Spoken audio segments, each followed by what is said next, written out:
చూడండి కొండపల్లి బొమ్మలు ఎంత బాగున్నాయో.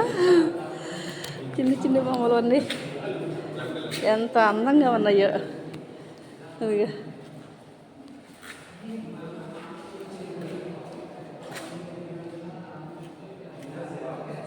ఇక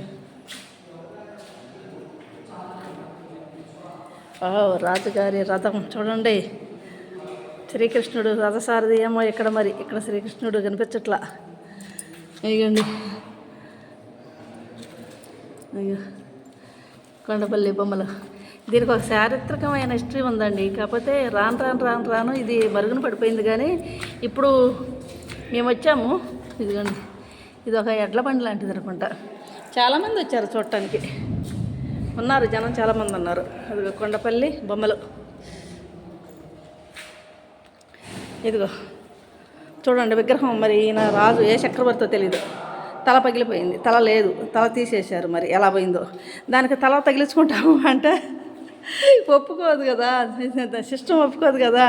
అది తల లేకుండానే అదొక హిస్టరీ. అలా ఆ హిస్టరీనే చూపిస్తారు మనకే తప్ప దానికి తల పెట్టేస్తే దాని హిస్టరీ ఏముంటుంది? ఇంకా ఉండదు కదా.